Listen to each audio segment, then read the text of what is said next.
For centuries, the idea of transcendence gave human beings a reference of meaning, a moral direction, a spiritual anchor. But in modernity, this connection was severed. God ceased to be the center of human experience, and man, freed from ancient certainties, discovered that he also lost the ground beneath his own feet. We live in a strange time, a time when believing is seen as naivety and skepticism has become virtue. But what happens when man stops believing, not only in God, but in anything that transcends him? What remains when even faith in oneself dissolves?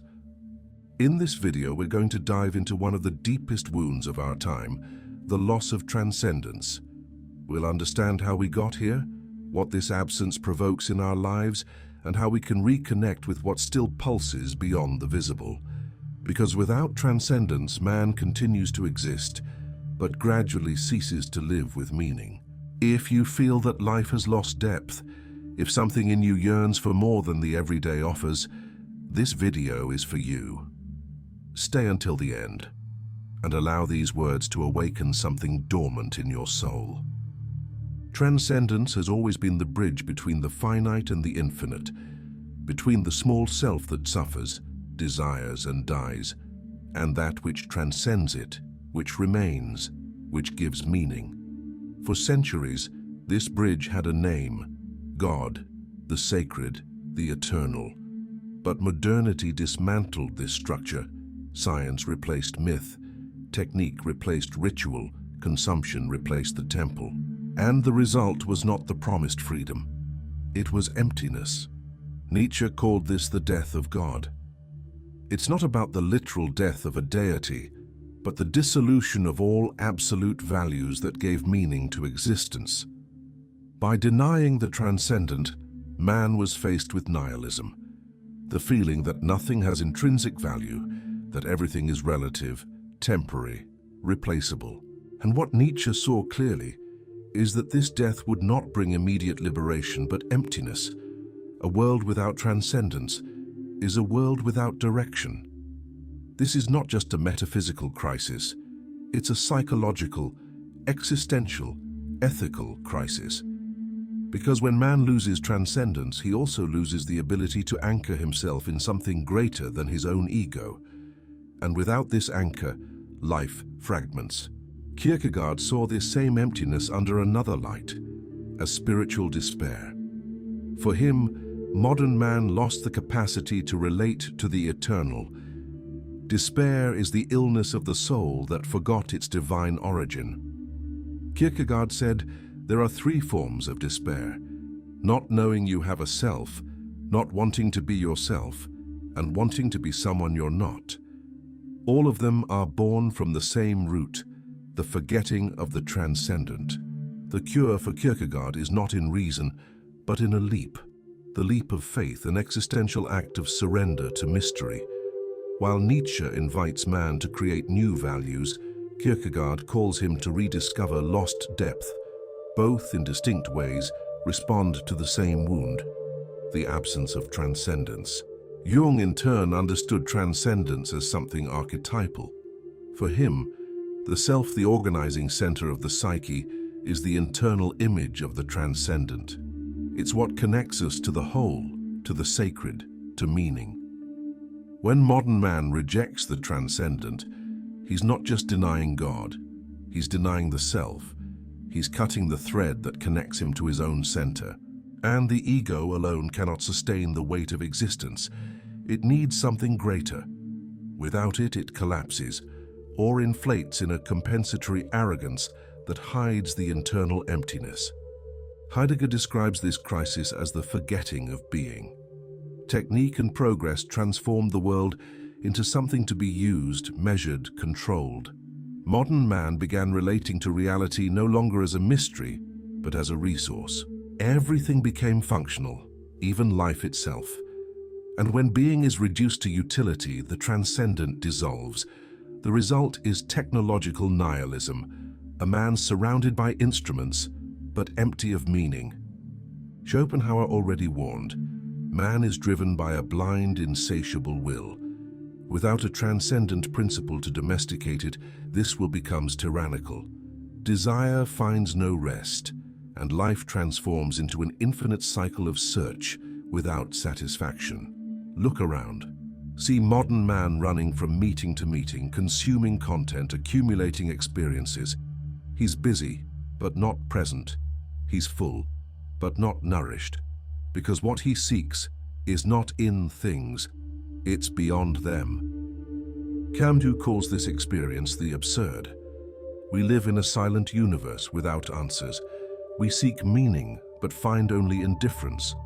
The loss of transcendence creates a clash between human desire for meaning and the absence of any metaphysical structure to sustain it. And Camus' response is lucid revolt. Accept the absurd, but keep living, not out of hope, but out of courage.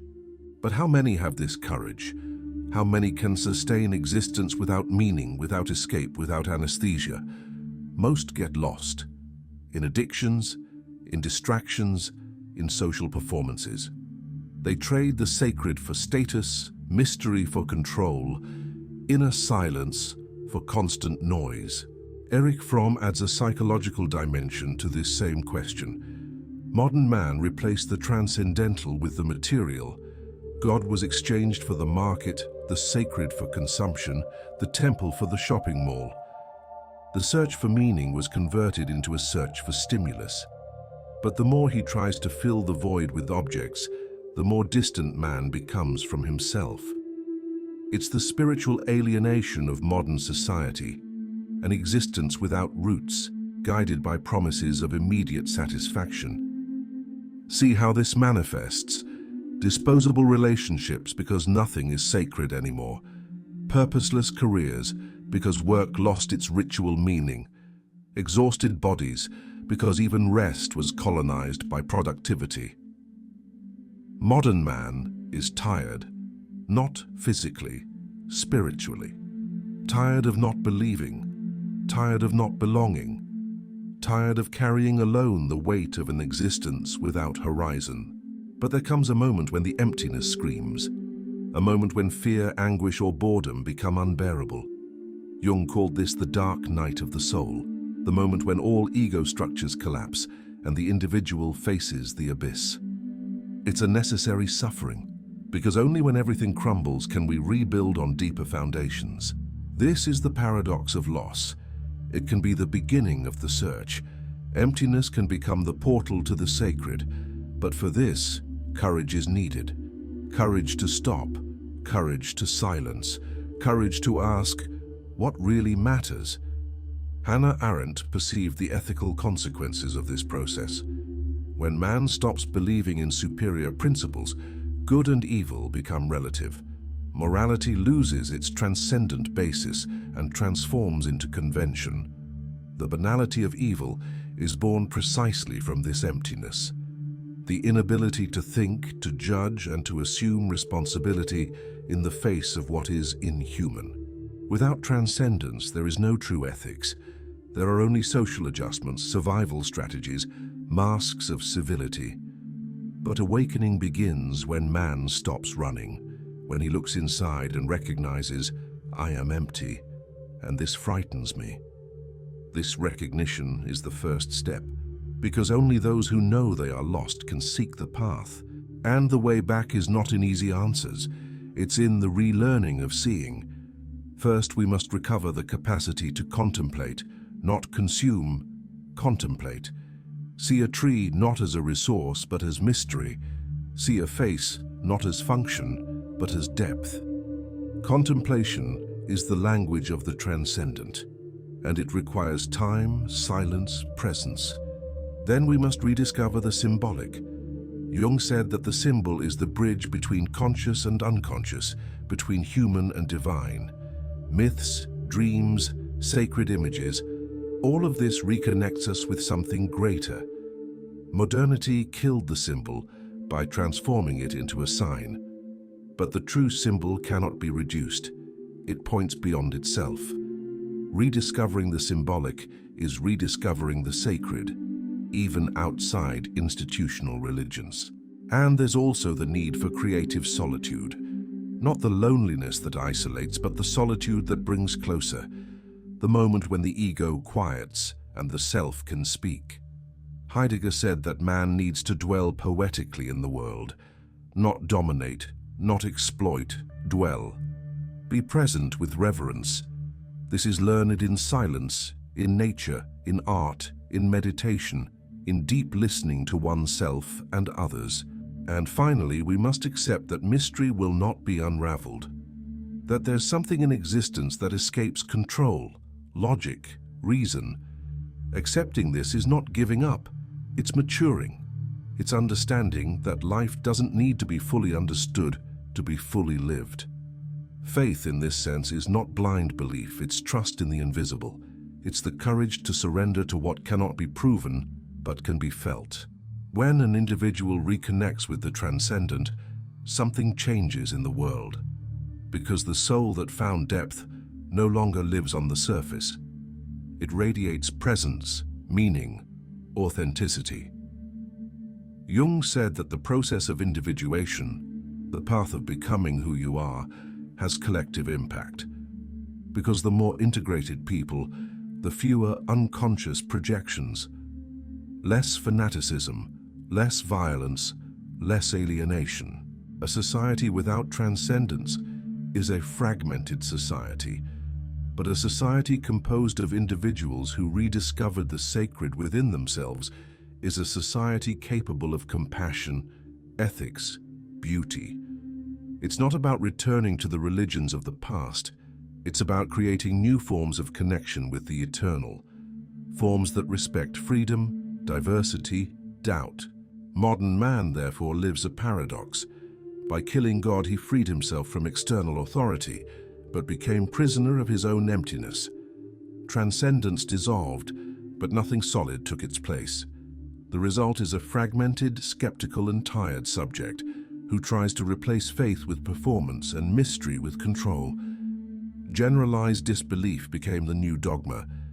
But this doesn't have to be the last word, because transcendence never ceased to exist.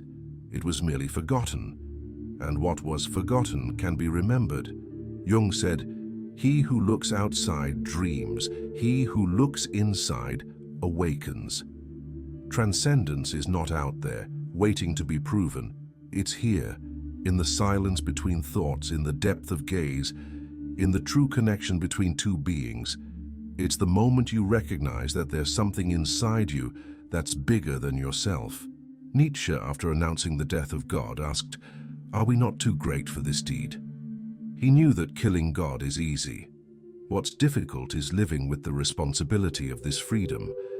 But perhaps the true task is neither to create new gods nor reject them all. Perhaps it's to recognize the divine where it has always been, in life, in consciousness, in love, in the mystery of existing. The loss of transcendence is ultimately the loss of human depth, the forgetting of the invisible, the symbolic, the spiritual. And perhaps the task of our time is not to recover ancient beliefs, but to relearn to look beyond the immediate, toward what still escapes calculation and control. Because a world that believes in nothing also stops believing in itself. But you who have made it this far still have a chance. The chance to stop, breathe, and ask, what is sacred in my life? It doesn't have to be God. It can be the music that touches your soul, the gaze of someone you love, the sensation of being alive at dawn. Wherever you find something that makes you feel part of a greater whole, there is the transcendent. And when you reconnect with this, something heals. Fragmentation gives way to wholeness. Emptiness gives place to meaning. Disbelief transforms into silent reverence before the mystery of existence. There is no recipe. There is no perfect map. There is only the invitation. Look within, look beyond, and allow yourself to believe, not out of naivety, but out of depth. Because the man who believes in nothing ends up not believing even in himself. But he who rediscovers the transcendent within himself also regains his dignity, his freedom, and his place in the world. If this reflection touched you, like the video, share it, and subscribe to the channel. Your presence here helps spread consciousness. And now, a question for you to reflect on in the comments. What is still sacred to you? May this search not end here. May it begin